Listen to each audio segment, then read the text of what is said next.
For 10,000 years, the Founders have brought large swaths of the Gamma Quadrant to order. This has been credited to their control of the destinies of many races. First, the Vorta ambassadors will arrive. They'll attempt to negotiate a peaceful entry into the Dominion. However, if their overtures are dismissed and the species attempts to resist, the Jem'Hadar are going to be sent in, and they will give them no mercy.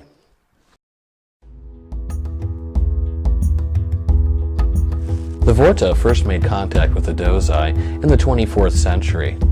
They chose the wise path of becoming Dominion citizens the peaceful way, and they're facilitators of trade, specializing in Tulaberry wine. Dozai are a small but determined race of traders.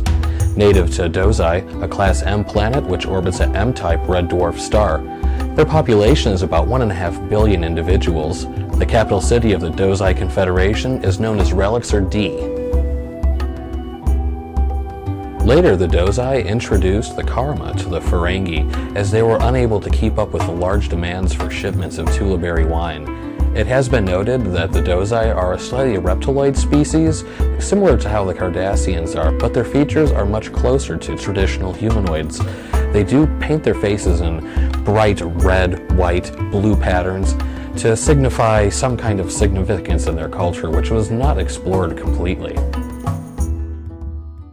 The government of the Karma is known as the Karma Foundation. They had achieved warp capability in 2300. They are a vital member of the Dominion, regulating trade and committing trade with many civilizations, including that in the Alpha Quadrant. The Karma are essentially the Gamma Quadrant's answer to the Ferengi. They also seem to be conducting the day-to-day normal trade affairs of the Dominion. All transactions of the Karma conduct are governed by a highly structured ethical set of rules designed to give both parties an equal share of the profits. Karma conduct trade with the Federation through Ferengi intermediaries. One of their exports, Karman fleece, is widely regarded. Also, they are involved in Dominion's industrial complex as well, particularly with the military. They do produce torpedoes for the Jem'Hadar. The Ydaran civilization. The Ydarans were offered membership in the Dominion peacefully. However, they decided not to accept the offer, and their fate was less severe than some other species. However, but in 2340, once they had established the Founder's Order on Yadara Prime, Rurigan said he had felt that he no longer belonged there, and was forced to leave his homeworld. As natives of Yadara Prime, Ydarans are a typical humanoid species of similar frame and build to most other humanoids found in the galaxy.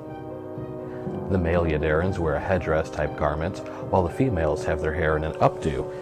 They are typical family structures in place with mothers, fathers, daughters, and elders, grandparents, things of that nature. They do have a government on the colony which was encountered, where there was a police force that helped ensure the protection of its citizens.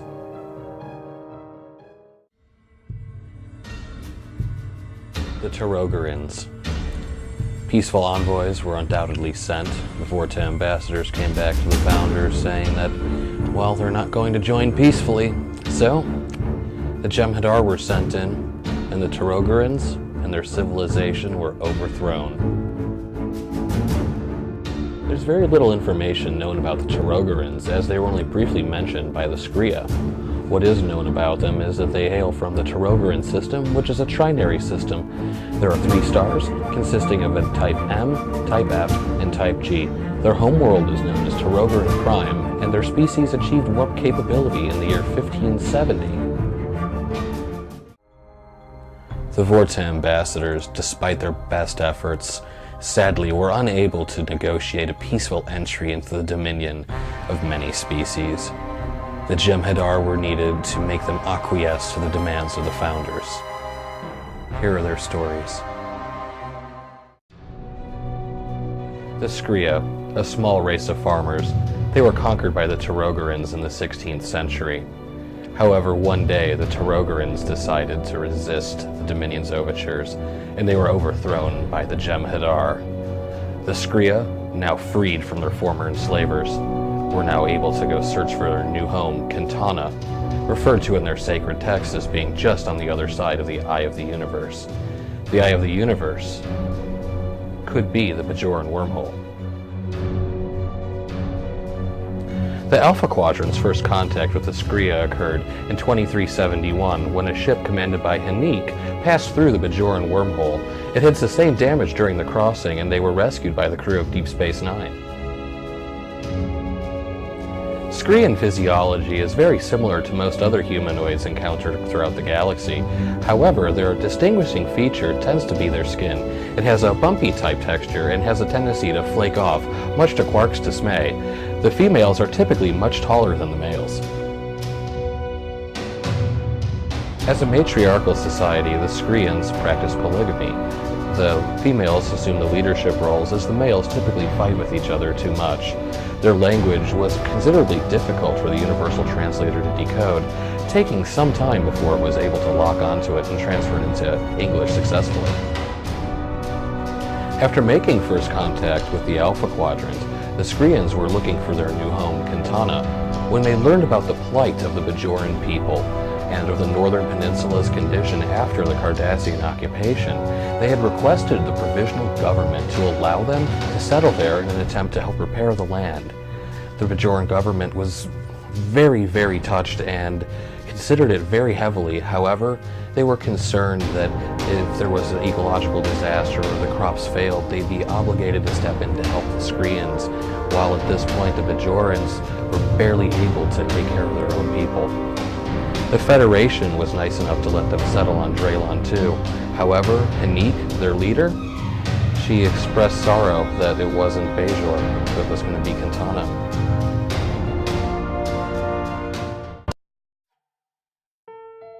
We had sophisticated equipment once. You think our world was always this way? 2 centuries ago, we were no different from you. We built vast cities, traveled to neighboring worlds. We believed nothing was beyond our abilities. We even thought we could resist the Dominion. I see you've heard of them. Then take care not to defy them, or your people will pay the same price we did. The Jem'Hadar destroyed our world, as an example to others. The Teplin system is located on the edge of Dominion space. Teplin orbits a Type A star, which is about 10 times brighter than Earth's sun. The Jem'Hadar patrol route that passes through the region, they visit the Kendi system, the Obata cluster, and the Teplin system. The Genkata Nebula is nearby, which is a suitable place to hide ships from Jem'Hadar sensors.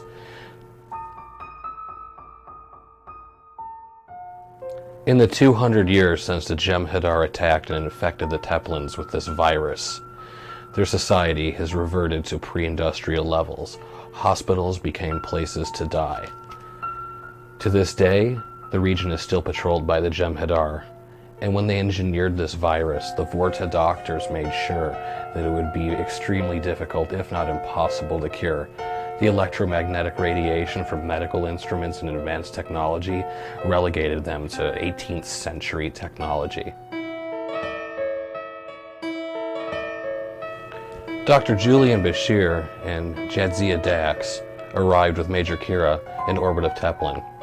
When they beamed down, they discovered the quickening, and through experimentation, willing participants came in and offered to let their death give the data to the doctors that they needed to cure it.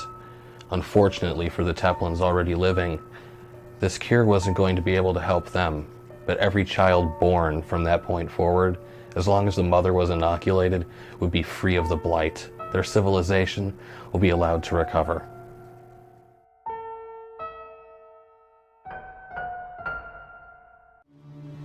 Some species were wise, such as the Dozai and the Karma, and willingly joining the Dominion peacefully to become valued Dominion citizens and useful members. Unfortunately for some, they decided to test the resolve of the founders. The Jem'Hadar were sent in, and they were dealt with. What choice would you have made? Let us know in the comments below.